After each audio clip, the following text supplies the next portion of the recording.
Milstein, 19th District Commander Amin Jasani,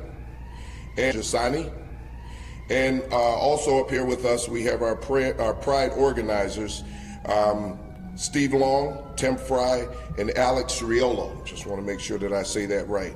And lastly, we also have our LGBTQ plus liaisons who are going to be out there. So let me just start by saying this. This parade kicks off every year, and last year was no different, and it went off really well. The parade itself goes off well every year. It's the events that occur afterwards, and we're going to get into that. Before we get started with that part of it, I'd like to talk a few things about safety. One of the things that we're expecting is 94, 95 degree weather this weekend. That's always tough along a parade route. You're talking conditions where people could become dehydrated, pass out.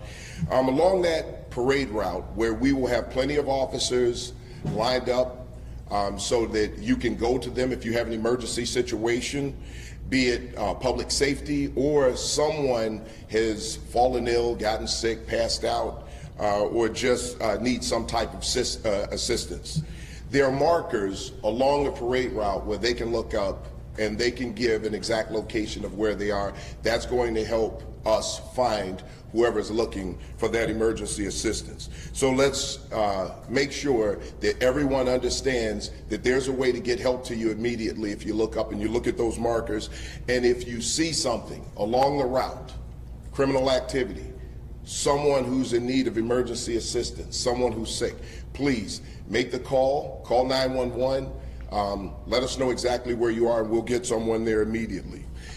First and foremost, the safety of everyone along this route is our first priority as the Chicago Police Department.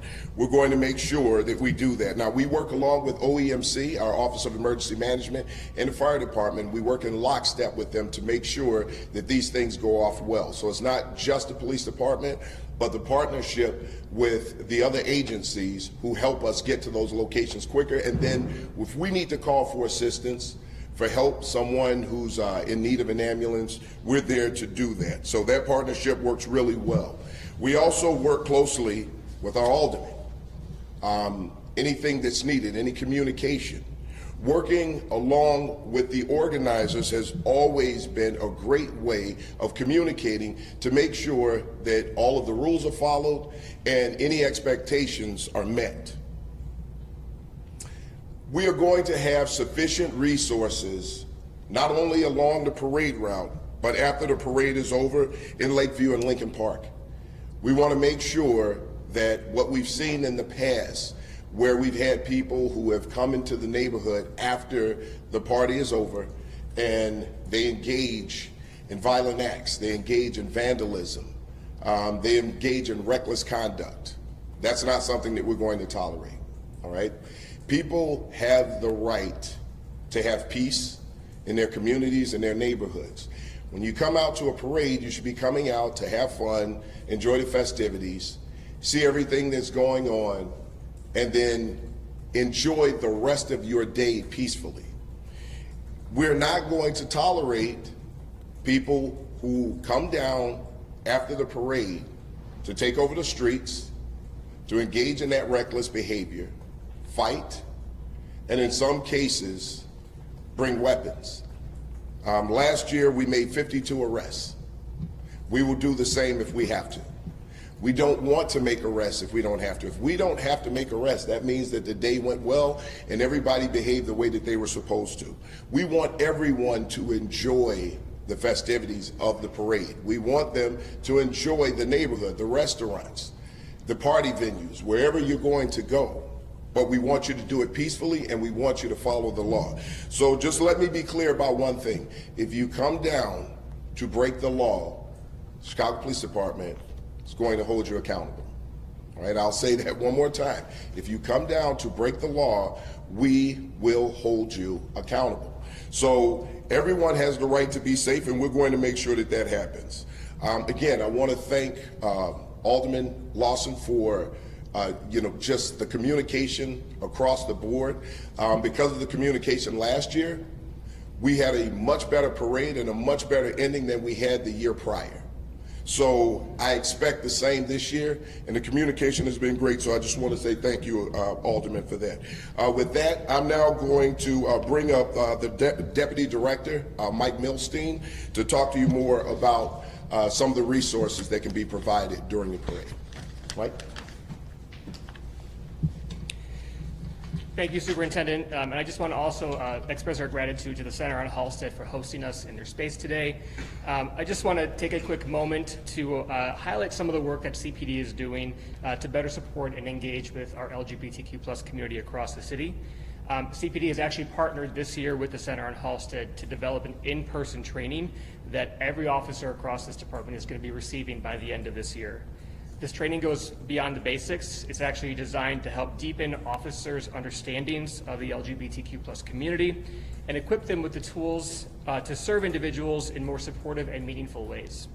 And while CPD has done LGBTQ+ training in the past, this actually marks the most comprehensive and meaningful curriculum to date specific to the LGBTQ+ community.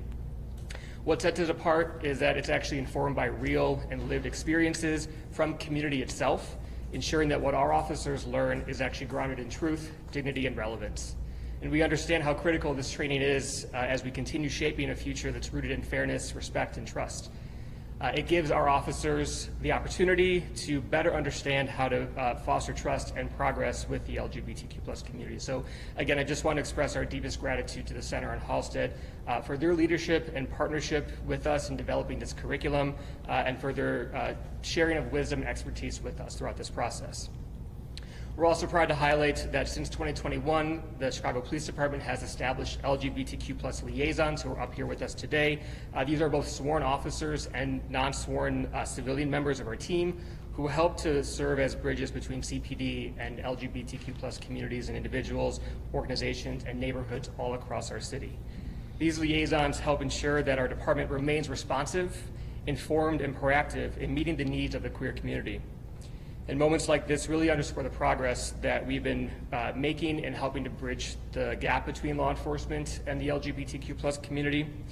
This Sunday, as our CPD members will walk in the Pride Parade, we're reminded of how far we've come, but of also how much more work that we still have to do. And we remain committed to doing that work. We remain ready to listen, ready to learn, and ready to grow so that every person in Chicago, especially our LGBTQ+ members of our city, can feel safe, respected, and supported by this Chicago Police Department. And so with that, I will now turn it over to Alderman Lawson of the 44th Ward.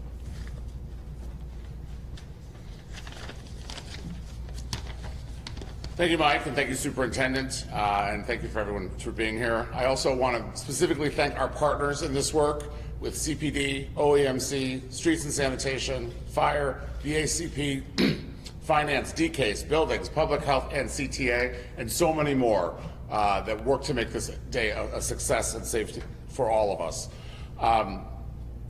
Especially to make this weekend's Pride Parade joyful and safe and welcoming for all. I want to thank the volunteer organizers of Pride Chicago who are here and recognize this year's theme, United in Pride, a powerful reminder that when we stand together in solidarity, we can create a more inclusive and compassionate city for everyone. Our unity is more important now than ever, as we face new and renewed threats to our rights and to our community.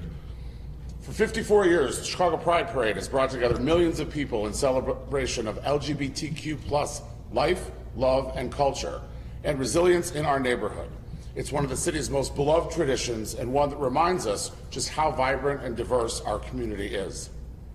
This year, we're especially proud to celebrate our Grand Marshals, Task Force Prevention and Community Services, providing support for LGBT youth of color, specifically on the West Side, for over 30 years, and Dr. Maya Green and Dr. Catherine Kretikos for their critical work in health equity and advocacy. We want everyone, residents, visitors, families, and friends to feel safe throughout the day. As we've said, CPD will have a high presence along both the parade route and throughout the surrounding neighborhood, including officers from across our city and beyond our local 19th district. We've worked closely together on communication, staffing, and coverage to reflect the needs of the areas residents and address concerns we know from previous years. Additional safety efforts include street closures beginning early Sunday morning, cooling buses for parade goers, medical tents along the route, and designated crossover points for safe crowd movement.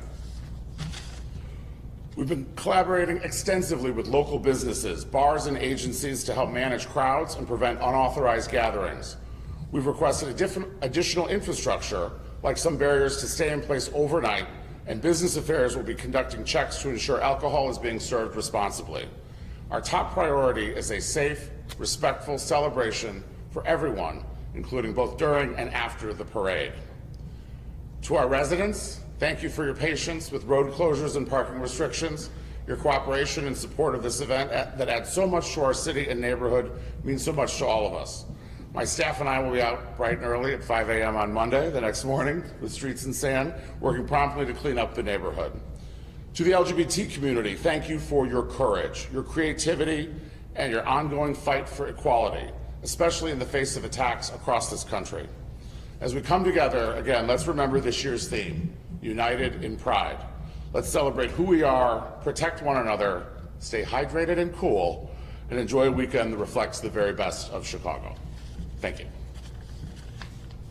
We'll take a few questions. You have a question? Yeah, has there been any collaboration with federal agencies like DHS, and has it changed at all from previous years? No, listen, when it comes to our work with federal agencies, especially the Joint Terrorism Task Force, when we're talking about parade routes, large events like this, we coordinate with them regularly. We want to know if there's a possibility of any threats out there so that we can get out in front of it. We prepare for these things. We're talking to everyone behind the scenes to make sure that we can stop any possible threat before it starts. But we also do it for awareness. We want to make sure that everyone is safe. If we get something that we think is, or that we know is credible, we're going to make sure that we plan around that to keep everyone safe. So we know when threats come in, and we know the concerns, especially around a parade like this, right? We know that when people are willing to commit hate crimes, these are the things that we're looking at. These are the things that we're digging into, and we make sure that we have our finger on the pulse of any threats that may be out there so that we can respond to those. That sense.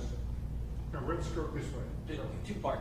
Are there any known credible threats at this point that CPD is aware of? At this time, no. I mean, look, anytime you have a parade like this, anytime you have events of large scale, you'll always get information about certain things. We take all of it seriously.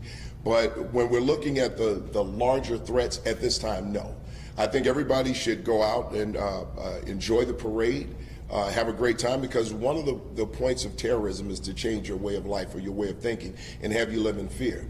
We here, as the Chicago Police Department, we're here to help make sure that everyone can go out and enjoy themselves and enjoy the fruits of everything that this country has to offer.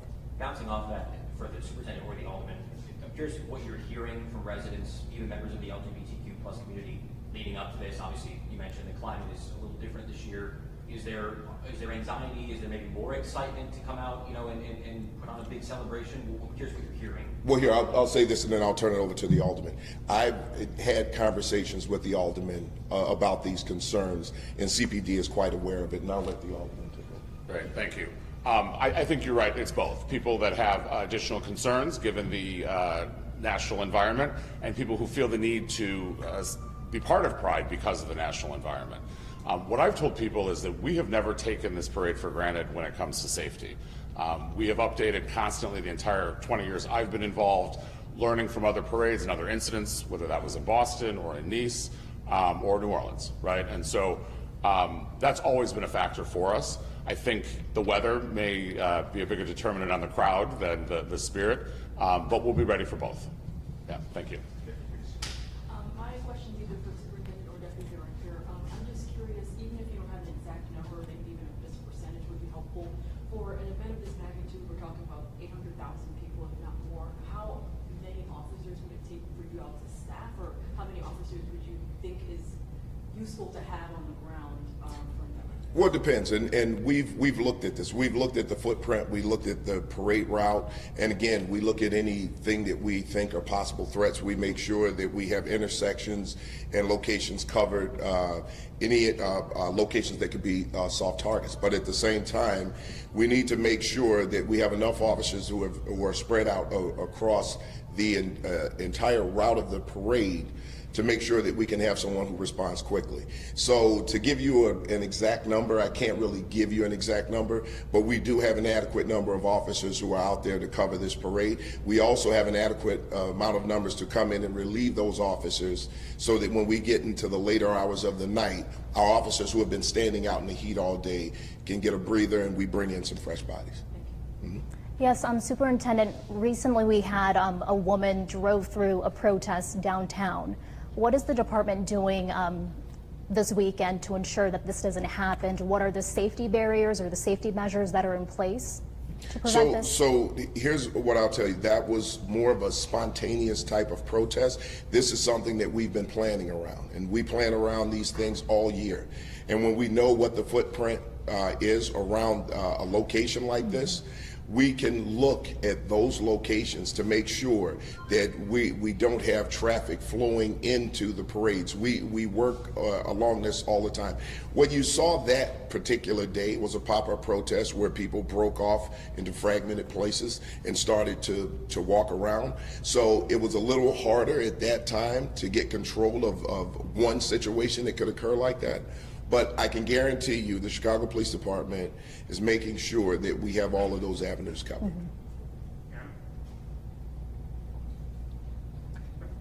Are days off canceled for officers this weekend?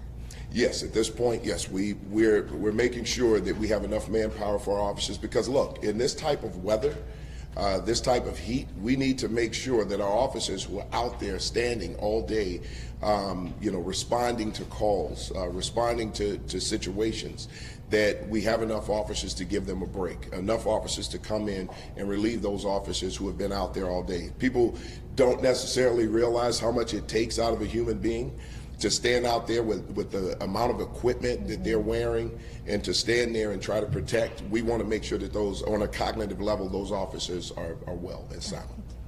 Do you have a sense of how many arrests there were the year prior? I'm sorry, what was that? How many arrests there were, not last year, but the year prior to that? That, I don't have that number, but we can get that to you. But last year it was 52. Any specific vulnerabilities or problems that you've identified from last year or the year before that you have made changes for this year particularly?